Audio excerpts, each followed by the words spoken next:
You're listening to the Worst of the Worst podcast. This is part 2 of our worst serial killer series. If you haven't already, go check out part 1, and we hope you enjoy. My parents wouldn't let me watch The Simpsons as a kid because Tell us more about growing up in a Mormon household. I was that fucking protected. Yeah, my parents they just didn't Could you watch Harry Potter? I could watch Harry Potter. Yeah, that was but no not problem. The Simpsons. Because The Simpsons was occasionally like crude, But they were happy with witchcraft. There's not a lot of logic that goes on. The logic is not my mom's strong suit. To put it. I was allowed to watch pretty much anything just because my mum didn't know. Because you're the youngest. You're the youngest, right? As well. They care the least about you. They care the least, yeah. I had to fight to watch South Park, and my brother got to watch it when he was like 8. You know what I mean? Like I had to fucking fight to watch South Park, right? The youngest, like whatever. At that point, it's already done. Your parents seem pretty like aware of media. They've gotten better as they've aged. Okay. Certainly. But at the time, not so good. I convinced my dad to buy me an Eminem CD because he was like, oh, my son's interested in music. And he had no idea who Eminem was. And I put it on the stereo once and then he snapped my disc. I remember listening to an Eminem song when I was a little kid. Can't remember which song it is. And I said to my mum and dad, Dad, listen to this song. I love it. I'll show you it. And he sat down. Like, imagine a little kid who's going to get up and do you a dance or something like that. So sat down, ready. I started doing the song. My mum and dad are looking at me. And I just go, you can suck my fucking cock. And I can still remember my dad went, whoa, and like got up out of the seat. I don't know what he was trying to do, but he like got up out of the seat and like grabbed me like, no. I had no idea what I was saying. I had no idea what a cock was. When I remember in middle school hearing Eminem for the first time, and she was transgressive. That was the coolest. That was so fucking cool. Yep. Like, oh my god, does it get any fucking cooler? Middle school was such like a oddly beautiful time. You know what I mean? Because you're just smart enough to start to understand some things, but you're still really a kid. Like there's like the world just kind of opens up. Like that's the first time you're like, whoa, there's a lot going on here. Yeah. Like it's endless. Yeah. Whoa. But you're also like, you're not, at least I wasn't smart enough to realize how little I actually knew. You know what I mean? Like it all just. What age did you guys get the internet? In South Africa, I probably had free access when I was like 12. Like, I could go onto a computer on the internet at like 12. But like, John, you're about 100, so you have to like put it in context first. I was going through my first divorce when we got AOL. I remember, I think I was like 8 or 9. You guys probably don't remember the sounds that it made of the dial-up. Does it still make that in South Africa? No, that was... Fuck you, dude. That's actually our national anthem. Do you guys ever have Napster? Napster is that where you got the free music? Yeah, we have that. You just destroy your computer and you don't even care. You know? Oh yeah, you try to download a Lil Wayne song, but it's just Black Cock. Yeah, it's like you just whatever. Yeah, I'm just. It's worth it. It's worth it. LimeWire was my thing. Yeah, LimeWire was good. Yeah, LimeWire was what you went to after Napster got shut down. It's like, oh well, that's okay because there's LimeWire. Frostwire, was that a thing? Oh, I didn't have. I think that might have been a thing. I remember downloading a game and I didn't know what megabytes were, and I was like, oh, it's Counter-Strike, 600 megabytes, but I know that's a game. And a megabyte was 2 rand in South Africa, so 600 megabytes was 1,200 rand. When I was 10, that's like... That was a lot of zeros. Just a lot of zeros. I still haven't learned how to count, to be fair. How did your dad take that? Did he... I took it with a beating to my ass. So, Maddie, which serial killer did you end up going with? Well, I decided to go with Harold Shipman. I mean, I'm from the UK. I thought I'd bring a British serial killer. You know, got to be patriotic, haven't you? So Harold Shipman, better known as Dr. Death or the Angel of Death. Wow, Big he's Shippy. got a sweet moniker. It's a good name, innit? It's a good name. I like Big Shippy. Big Shippy's good, yeah. Shippo. The big ship. Old Shippy. The captain. That's the admiral. That's sick. We can't. This has to be cut. This has to be cut. This definitely has Please to be cut. this. This will be in the outtakes for our Patreon. Please follow us on Patreon and subscribe. It's only $1 a month. Nobody's gonna sponsor us. We'll never make money off this. Yeah. So Harold Shipman was a doctor in the UK. Now he was born in 1946 in Nottingham. Born into a working class family, lived in a council estate. And he was like a pretty smart kid. He went to a grammar school, which is like a school you got to take a test for in England. Like a private school, basically. Well, you don't have to pay. You have to be smart. You have to take a test. Oh, and then the state sponsors the education. So it's like a or public what? school for smart kids. Exactly. Yeah. Oh, like, okay. yeah. Sorry That's about so fucking wow. That's you don't have that? no, like you have to. I mean, there are like honors programs in America or whatever. Like, I mean, obviously they they let the smart kids know, and they let the dumb kids know, right? They make it clear, but you don't go to a different school. No, I mean it's pretty good to get into one of these schools. My brother got into a grammar school. I didn't. Yeah, give me shit. I mean, didn't get that's in. obvious. We don't let the listeners decide for I themselves. just missed out. But yeah, so in Liverpool, Bluecoat is the grammar school, and yeah, my brother got in. But it is a good way for it could be a good way for working class kids to get a chance in life. You'll never know, right? I'll never know. You're right. You're right.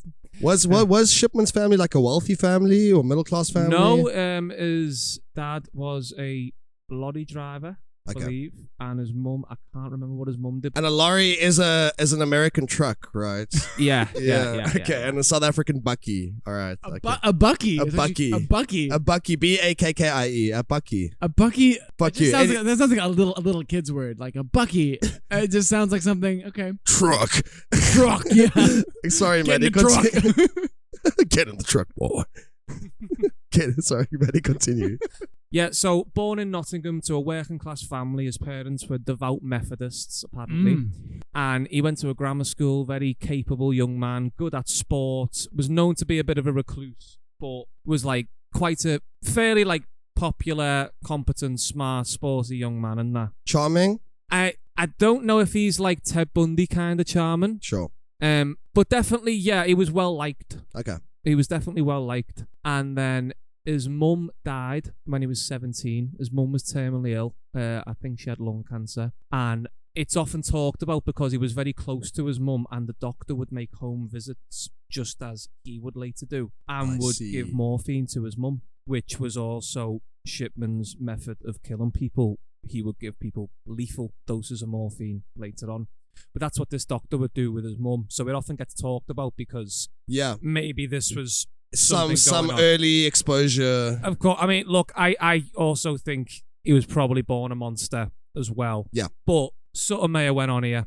So from that, I think that may have kind of inspired him to get into medicine and to become a doctor. So he goes, studies to become a doctor in Leeds, and then gets his first post in a GP practice, a general practitioner. So like a doctor you go see for a common cold. Exactly. That guy. Yeah, Your family doctor. Yes, yeah, exactly, yeah. So he got a post doing that somewhere in Yorkshire for a year, and then he was caught stealing pethidine, which is a painkiller. At what age was this? So he was born in 46. This was in 74. So what is he, late 20s there, is he? Math is hard, John. Go. No, yeah, be 28, 29, I think. That am I right? Yeah. So yeah, he was caught nicking pethidine, this painkiller. So they sacked him, and obviously he was addicted to it. So they sacked him. He got a £600 fine, and he had to go to rehab. And then when he was over that, he got a job in Hyde near Manchester. Okay. So this is in, I think, 1975. This is when he starts killing.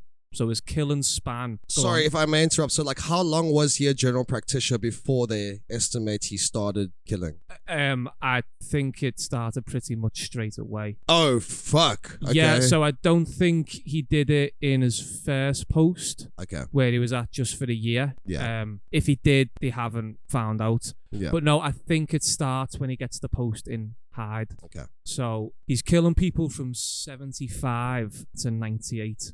But in 1993, he started his own medical practice where he was the only doctor. And that's when it kind of went exponential. Yeah. And that's when he had kind of more license to do it, because obviously there's no other doctors around to he is the agent of his own change. There's an awful lot of elderly women dying under your care here. But obviously when he was doing his own practice, that's was less easier likely to cover happen. up. Exactly.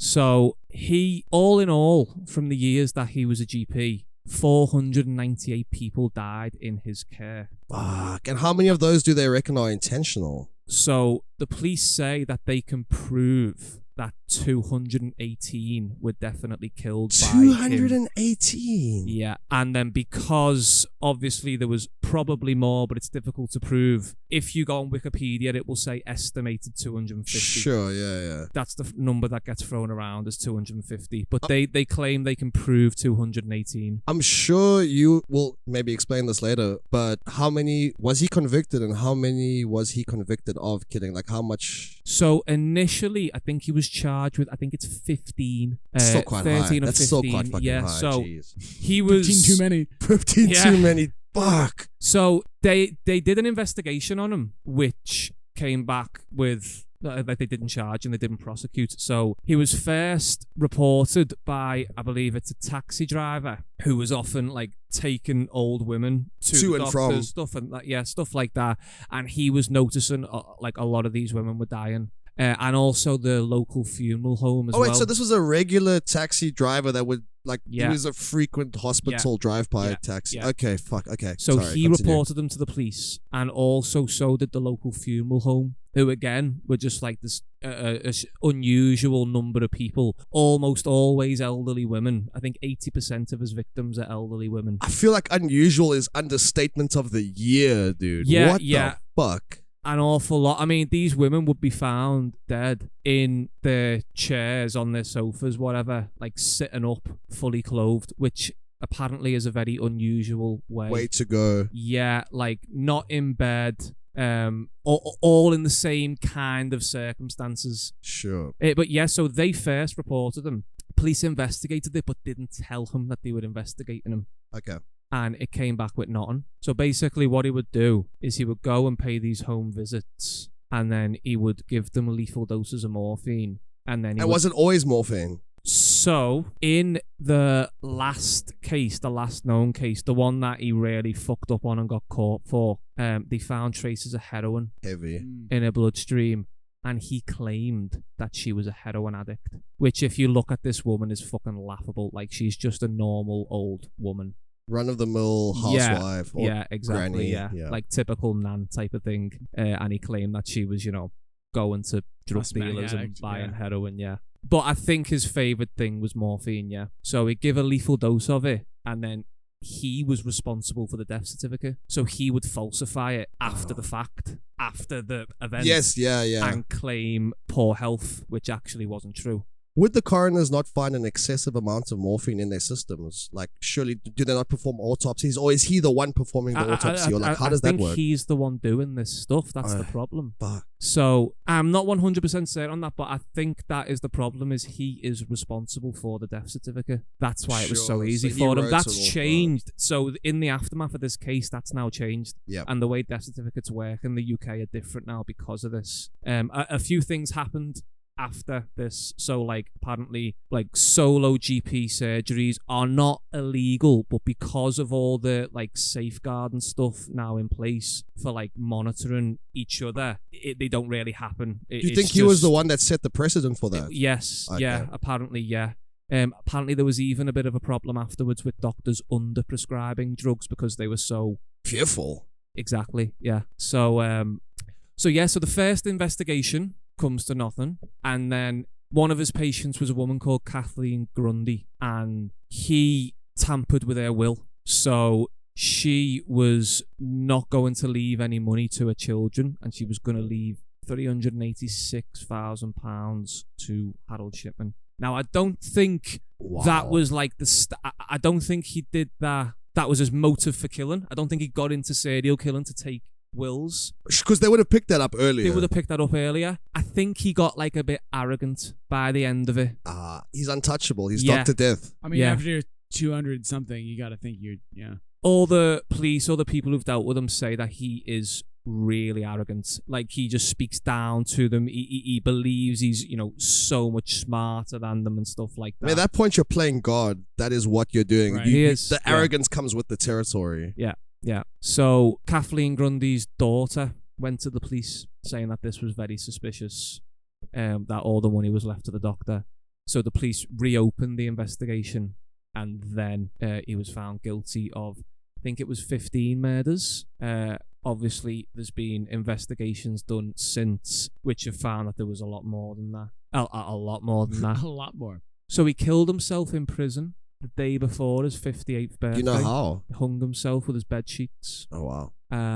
And it's thought, he said to another prisoner that, and I don't know why this is the case, but basically he was entitled to a National Health Service, an NHS pension. While he was in prison? Yeah, so, and again, I don't know why, but when he turned 60, it was going to be void and his wife was not going to be entitled to it. Sure. But if he died before 60, she would be. I don't know why. I found that weird, but that was the case. And is there any mention of like how much his wife knew about this while it was going on? She claimed that she was completely ignorant to it. And there is letters. So she maintained his innocence. And then there is letters that she sent to him while he was in prison saying like, no matter what, you have to tell me what happened now. Okay. So I think maybe she didn't know. I think she may have not known. I think lots of these men purposely pick women who are naive or not Submissive. that bright, there are lots of. I mean, didn't John Wayne Gacy's wife like? She was like, there are weird smells in the basement, but I don't know why. It's, like... She was probably terrified of him. Yeah, I mean, you would be. Like, if he is as arrogant as they describe, I wouldn't want to be around a narcissist like that all the time. It's draining. It's toxic. Right. So I can imagine. You've been married to the guy for years. Yeah, when Shipman... So his family, he's got, I think it's 4 kids. And his family would advise to not bury him because people would probably, go and desecrate the graves. Wait, sorry, how many kids did he have? 4. So he was cremated out of hours secretly. His wife and 4 kids were the only people there. On the day he died, the papers ran with different. So some papers were like really jubilant about it, and then some of them were really pissed off that like he'd gotten off too easy. Basically, sure. I think he only did 2 years in prison. Bit like your guy before he killed himself. Yeah.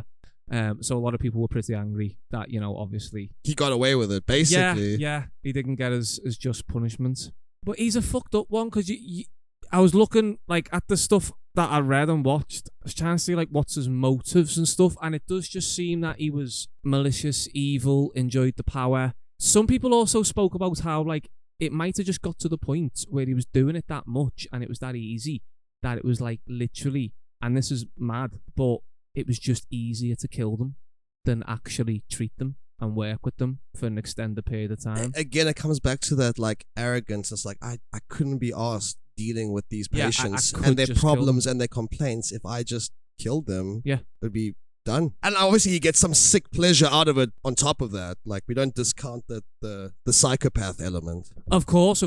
I mean, the two play into each other. Like, it starts off with that weird psychotic desire to kill, and then it becomes so easy and so standard to him that he just starts to do it. I mean, 218 proven cases over 23 years.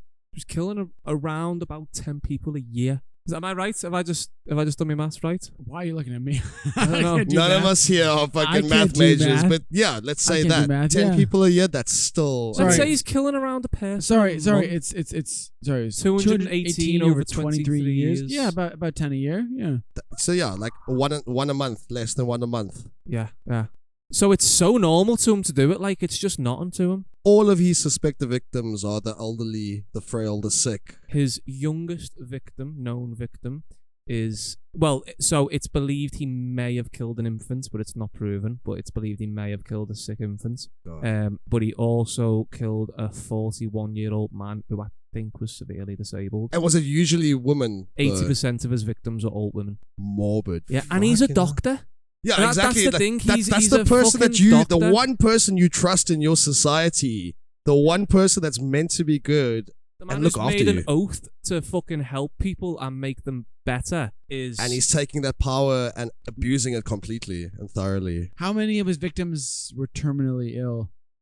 Yeah, how many were gonna die anyway, and maybe help them along? They were all gonna die anyway. I mean, sorry, not to like play advocate for this fucking psycho sick man. But I realized, yeah. Do you think something could have sparked it? Like maybe someone approached him with the idea of like assisted suicide. Was there any documented case of something like that? If there is a spark other than just his own mind, I think a lot of people trace it back to his mum. Ah, okay. And apparently was very, very close to his mum. And then she was terminally ill for quite a long time. And the doctor was making home visits for a long time, administering morphine. He was witnessing this, having to watch this. And then at 17, she dies. So if there is some kind of trigger, maybe it's that. It's so odd. He's the only serial killer I've heard of. I don't have an encyclopedic knowledge, but he's the only serial killer I've heard of that has a good relationship with his parents. Yeah. I don't know too much about his relationship with his dad, but I didn't hear anything to say it was bad. But what it does talk about a lot is that, he was extremely close to his mum. I don't know if it's like strangely close. I don't think there was anything like untoward going on. I think he was just really close to his mum. So I think I remember either you telling me this or maybe something I read when you told me that you were doing him. But when he was being investigated, weren't a lot of his living patients defending him, saying, "Oh, it could never be Harold"? He was a loved member of the community, Yeah. a trusted, loved local family GP. People respected him. I think after the first investigation, the police kind of told them off, if you know what I mean. Like, this is a respected man of our community, and you should. The police told. You shouldn't be saying this stuff about him. Yeah. When it came back that they when they were satisfied that he was innocent, I think it was a bit like he shouldn't be making these claims about such a. He's a well-respected member of the community. Yeah, Yeah. no, dude, he helps more than you could ever imagine. How dare you bring these allegations against him? Yeah. Fuck. Hiding in plain sight. Which is why Shit. he's just so awful. He's so awful because he's in that position of trust. And Yeah. the sheer numbers of people that he killed is just fucking amazing. And you got to ask yourself, like, did he become a doctor to kill people? You know, he's never answered that. He's never answered for his crimes. I think he always maintained his innocence, actually. Till his dying breath. Yeah. One thing that's interesting to me is that it's not sexual. Like, Not sexual at all. almost all of these guys are like, Sexually motivated. they're very disturbed perverts. You know? Yeah, it's not sexual for him. He's getting gratification in a different way. It's such a, like, it's two polar opposites in it, because if he didn't get into medicine and wanted to be a doctor so that he could kill people, well, then you'd think, well, he maybe got into medicine, wanted to be a doctor so that he could help people. Maybe he just liked the control and it went from there, right? Like, like doctors always get respect in every culture I'm familiar with. Yeah. Doctors true. are respected, right? Like, you know, no matter. I think his character would have wanted that respect. Right. I mean, even in America, where we're a pretty flat hierarchy society, you call someone doctor when they're a doctor. You know what I mean? Like, Oh, I mean, it's the most noble profession. It's got to be. right? Like you. Oh, hi. I'm. I'm a heart surgeon. I'm Doctor whatever, right? You don't say I'm Mr. That's You treat those people differently. you lead with doctor, right? That's Yeah, it gives so much respect. Like, it demands so much respect, doesn't it? That role. I mean, you are there to help people. That's your and you gotta be brilliant. You can't be a doctor if you're dumb. You know what I mean? That's like the one thing, right? And like every other job, you can be like, how the fuck did you get here? But if you're a doctor, you're like, oh well, you gotta be pretty fucking smart. A lot of these people, a lot of fucked up people, are kind of brilliant in their own ways. Sure. Because I am impressed by someone who comes from a council estate and becomes a doctor. That What do you is mean by a impressive. council estate? Sorry, I didn't get that earlier. It's social housing, so it's A project? I don't know what they have in. yeah. we call it projects. He came from a poor neighborhood, and to go Okay. from there and become a doctor, like, he clearly was a very intelligent man. He clearly was, like, driven, dedicated, all those things. And it seems to be the case with a lot of fucked up people. Never hang around with competent, capable people.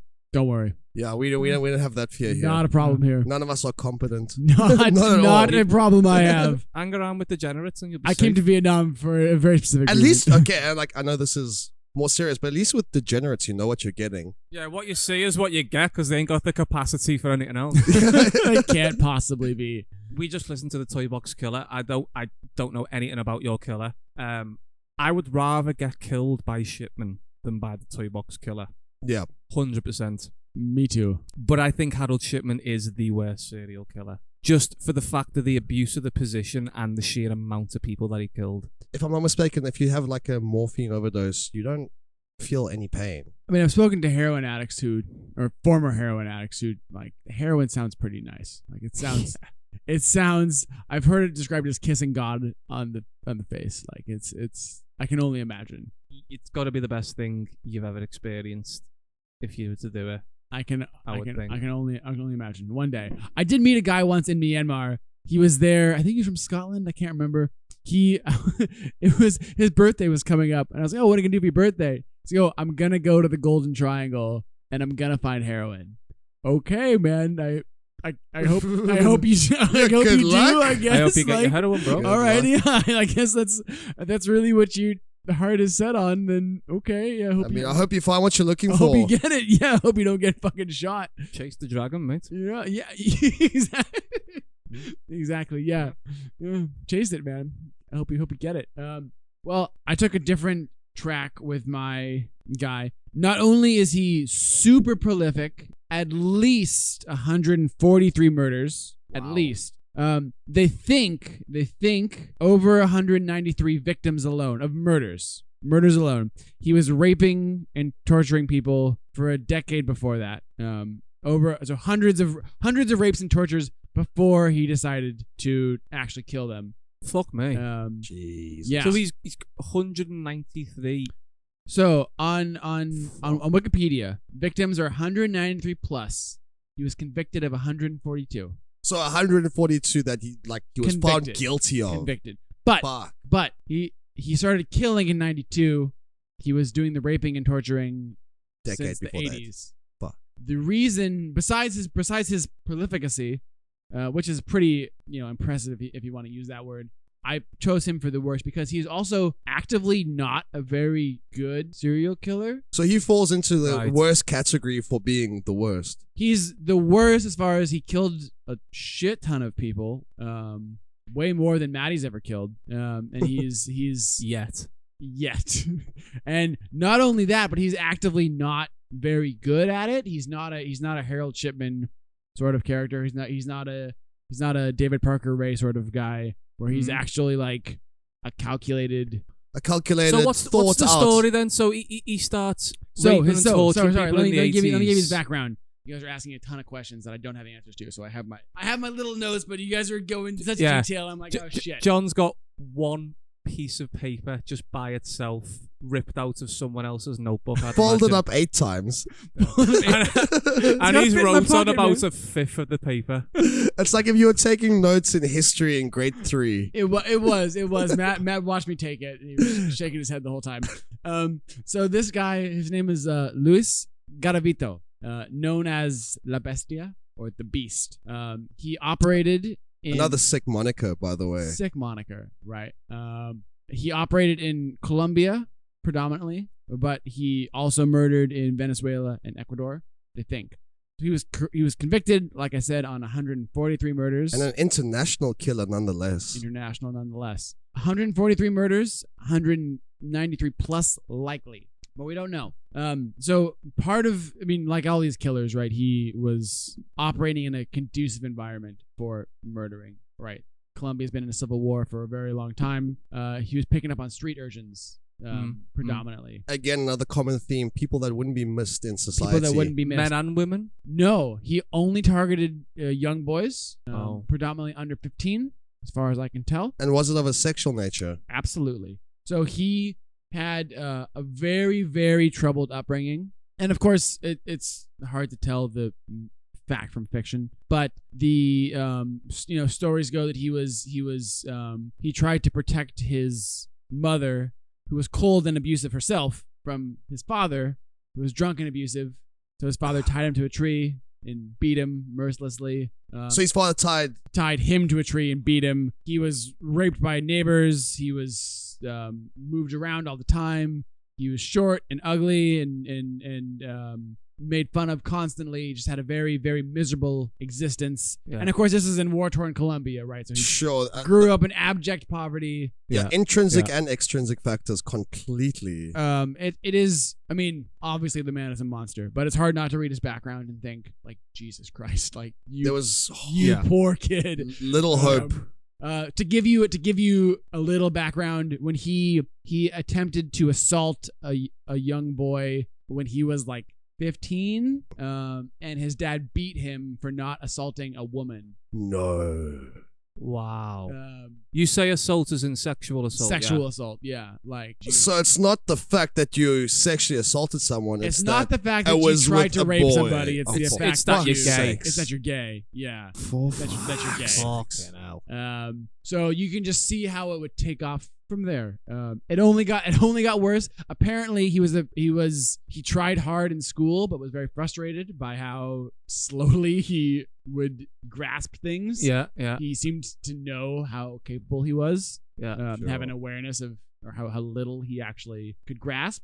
Mhm. So to give you a little bit, he was. I don't want to go into too much detail because we've had plenty of horrific details already. But basically, he would pose as somebody who could theoretically be around children, a priest, a candy salesman. You know, whatever. He put himself in those situations. He put himself. So when you say he put like, as in like he just pretend to be a priest. Yeah, he would pretend. Oh, so he wouldn't actually like apply for that job and get it. No. He was sorry.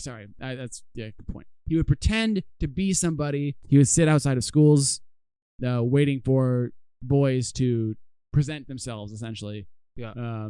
And he would befriend them, take them to some open space, horrifically torture and rape them. We won't need to go into too much details. Open space. I mean, sorry, not open space, like a space where people aren't around, right? So was it not like? Did he not take these people to his house? No, sugarcane fields, forests, the middle of nowhere. The middle of nowhere. But we're talking like the cutting off of genitals. Oh, jeez. Putting them, like stuffing them in your mouth as you. Can you describe a murder for us in detail? So he at the time he was raping and murdering, or no, sorry, he was raping and torturing throughout the 80s, right? And of course he's very conflicted this whole time. He's a devout Catholic, can't be gay, right? There's no possible way he could be gay. Yeah, of course.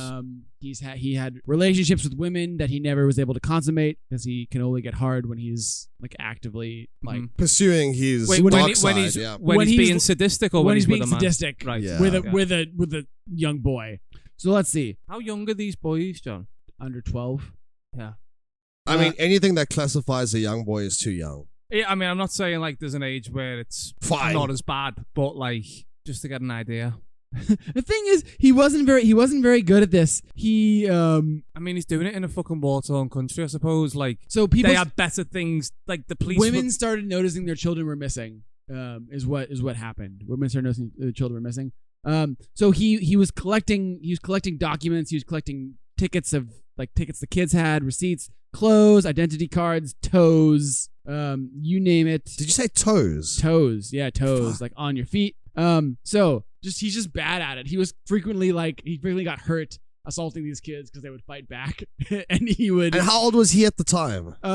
So he probably in his 40s, right? And so like the children were putting up a fight against him. So like for example, he in early 1994 he took a kid from Bogota, about 12 years old. He gave the kid some brandy. He got the kid naked. He bound him in a secluded ravine. The kid, he let the kid go for whatever reason, and the kid grabbed the knife and like severed tendons on his hands, on his hand. Like he's not good at it. He's not.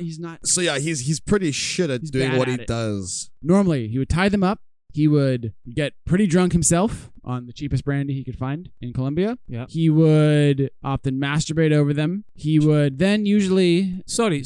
Was he an alcoholic? Yes. He was an alcoholic. Yeah. So remember this, the murders came after a decade of prolific rape and torture. How do we know he didn't kill then? Just no proven cases. No proven cases. Yeah, no proven cases. So, yeah. And remember, this is, I mean, we're talking about Colombia. In the early 90s, right? So yeah, this is all the myth. Literally the Wild West. Yeah, we don't know. Yeah.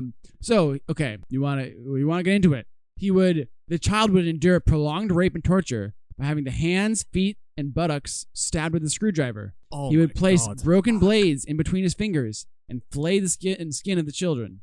Teeth were often knocked out, and sharpened objects were inserted into the anus. The penis and testicles were often severed and placed into the child's mouth while alive.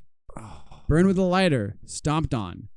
deep cuts in the back, belly, and throat, sexually abused as their intestines poured out of their belly, impaled through the anus, out the mouth, stabbed over 100 times. Oh my. His climax would occur when he decapitated the child alive or cut the throat as he finished before leaving the severed genitals in the mouths of their decapitated head. Oh, fuck me. I genuinely regret asking the question. Yeah. You wanted this. You boys wanted this. Don't say you boys, dude. I was very happy being ignorant until this moment. Necrophilia was often came as they died. So he's really bad at what he did. He's not good. Yeah, he doesn't cover his tracks very well. Not good at covering his tracks. They found containers of lubricant. Most of his victims showed signs of prolonged torture.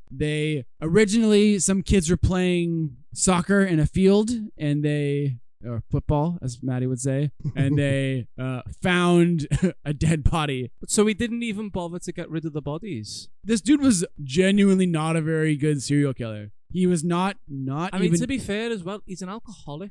Not to be fair, that's the wrong word to use, but an alcoholic serial killer is going to be reckless, aren't Yeah, he? reckless, careless, clumsy. Like Shipman had his fucking shit together. Right. Do you know what I mean? He knew what he was doing. Severe mental illness. And as the David Ray Parker, right? These men were cold and calculating. This man was the opposite of cold and calculating. Yeah. He was careless. Careless, clearly psychopathic, obviously. And it's one thing to say these killers are out of their mind, because they all are, but he was literally, by all chemical means of the word, out of his mind. He just couldn't be good at what he was doing. How much do you care about being caught when you're on 2 bottles of brandy as well? Do you know what I mean? Like, in that moment, it's just you're going based off instinct and exactly. urges. You're just a fucking animal. So literally just an animal. I like that. He started in 1992 killing people, right? They started noticing kids were missing. Several women reported their children missing, but again, we're in war-torn Colombia. A group of children discovered a skeleton while playing football in November, and about a week later, they found a mass grave of about 36 children, almost all of them boys, with signs of binding, sexual assault, and prolonged torture. So he put them all in the same place. Like, he didn't... In this town. In this town? Remember, he was 143 convicted. Oh, for fuck's sake, so there's more. My convicted. God. This What's is just this town called, sorry? Pereira. Okay. Town of Pereira. How do you get away with that for so long in one fucking town? Again, the war-torn Colombia, right? There's lots of shit going on. In February of the next year, they found 2 naked children lying next to each other on a hill in a sugarcane field. Only meters away the next day, they found another child's body. Meters? Only meters away. This dude was How did not find the third child immediately after? No, but did he not go back to the same spot and put the third child there? This dude is... I see what you're saying. This dude is literally the worst of the worst, I think in all the ways. He's just the worst human being ever. He's not even a good serial killer. He just happens to be... He's the worst serial killer and the worst at being a serial killer at the same time. He failed upwards. So this is the best. This is the best with quotation marks part. He in this same sugarcane field where they found these 3 boys, he had passed out, drunk on brandy, over one of his victims. He had a lit cigarette in his hand. So he ended up burning a lot of the sugarcane field. He left many, many things behind. He left behind his glasses, his clothes, receipts, the address of his girlfriend. Oh, how the fuck? He basically just ran away stark naked, right? The police... so he has a problem with one of his eyes, and the police recognize that he's got some special prescription, right?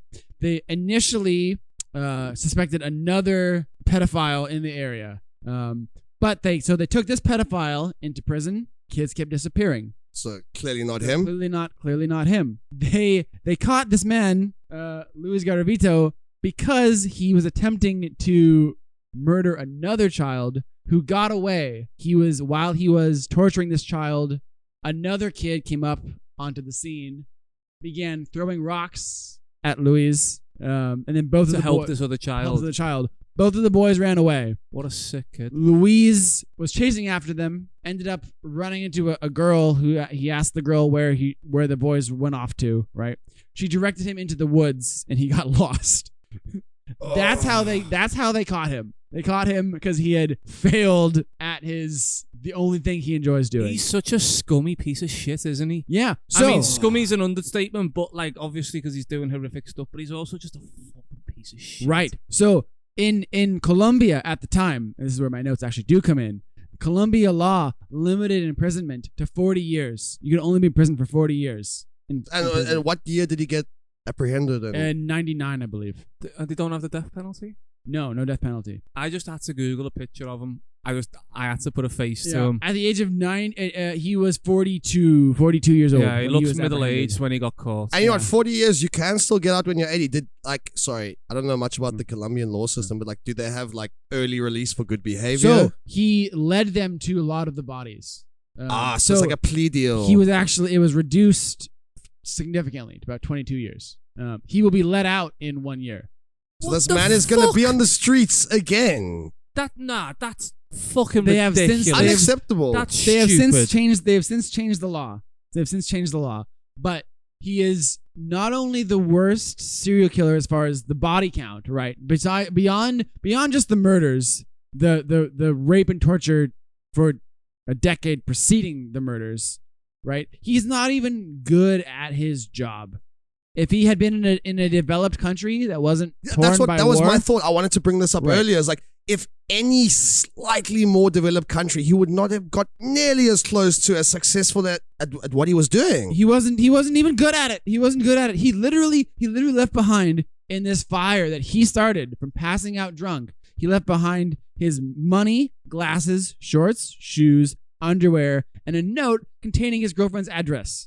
Fucking idiot. So where to find me? Please, someone arrest me by all fucking means. They went to his girlfriend's address. She had a suitcase full of mementos, basically. So she was in on it? It's unclear. Yes, it's unclear how much she knew. He seemed to be unable to have sex with women. Yeah. So it's really unclear how much she actually knew. He seemed to be a drifter. He worked in a supermarket, I believe, but it's unclear. He was all over the place, going all over. I mean, I still can't get over what you said about him getting out of prison in a year. Right? I understand if you've got a law which says he has to, but then isn't there also something where you look at someone and you say if they're a danger, if they're an obvious danger, then they have to be, kept in prison. This fella's fucking. But I mean, I guess the argument with incarceration though is the rehabilitation aspect of it, because they've been in there for 22 years. No, I know what you're saying. I know what you're saying. David Ray Parker's wife got out 2 years ago as well. fuck. Yeah, so she's out on the streets. She's around. Doing her thing. Some people clearly deserve to never be around other people. Like, Other by the humans. way, I don't believe in the death penalty on principle. I think some people deserve to die, but I don't believe we should have a death penalty. Like, I'm not one of these people I'm not locked them up, throw away the key, but fuck me. Oh, I totally do. I don't see a difference between throwing them in prison for a long time and killing them. The problem is in America, it costs more to kill them than to keep them alive indefinitely. Yeah. So like whatever's appeals cheapest. Like these people are worth less than the money you spend on them. You know what I mean? 100%. They deserve everything. It's just, we're going into a separate thing here, but it's once you make it legal, then you set the precedent and you don't know where that can then go. I'm more comfortable living in a place where we just don't do that as a rule. But That's fair. We kill a lot of people unjustly in America. So I understand that. I understand that logic. That's fair logic. Do you think there'll be some form of community mob justice when he gets out? I imagine so. I imagine he'll. I would hope, but I don't know. But I would hope that he will disappear very soon quickly after being released, and the government will just not even bother to. Is he? I don't know if you know, but is he in like some kind of solitary confinement? Because you'd think he would get fucked up in prison. I believe so. I mean, even on Wikipedia, they talk about how in Colombia, which is not exactly the most like. I mean. I've heard Colombia is beautiful, but I don't know if it's how developed it is. I've never been there. It is an issue that he is getting out. People feel like that he hasn't. Yeah. Justice has not been served. You know, just on what you said there, like I know there was the case with the toy box killer where women threw their knickers at him and stuff like that, and Ted Bundy got a lot of the same attention. But I do think if one of those people was sentenced now and went to prison in England, and you tell me what would it be like in South Africa, what would it be like in America? they would not get that. Oh no, I not at can't all. imagine that kind of thing going on now. I don't know why it happened then. I don't know what the situation is. Maybe is there something I'm missing? But if one of those people goes to prison in England now, they are not having a good time. Very similar in South Africa. It depends on the context of your crime, but child Any rapists, child killers, these kinds of people, yeah, they don't get great treatment. That actually kind of makes me feel good about humanity. That even amongst criminals, the worst of the worst still detest they get it. People worse than them. They get it, right? Like, yeah, if you're a fucking pedophile, you will die a painful death in the cafeteria of the prison. Yeah, you know what I mean? I mean, there's as it should be, as it should. Like, there's crime and there's sadism. Yeah, there's robbing a bank and then there's raping your daughter, and that's a very different. Yeah, I mean, you could even spin robbing a bank into a positive light, like fuck capitalism, spread the wealth. Yeah, these fucking jerks don't deserve it. It's mine. But any non-violent crime is, you got to look at it in a bit of a different way, and then obviously violent crimes you got to look at. Hurting children is way different to me shooting a man for whatever reason. Right, for you beating up for you killing a 60-year-old for. I mean, if he gives me any more shit, you might have to. You might have to. I might have to. The lesson learned is do not tailgate Maddie, the most likely serial killer in the group. Yeah, do not tailgate Matt, or if Maddie tailgates you, just let it happen. Just let it happen. Don't say anything about it. It's not worth it. It's not worth it. Which of our serial killers would have the best podcast? Not my guy for sure. He's a fucking idiot. He's a fucking idiot. Yeah. My guy already has one. It's on YouTube. You can listen to it for yourself. Oh, God. Yeah, you're right. You're right. You just won. If you want to get in touch with us, you can contact us on Facebook and Instagram at Worst of the Worst Pod and Twitter at Worst of Worst Pod. Otherwise, shoot us an email at worstoftheworstpod@gmail.com.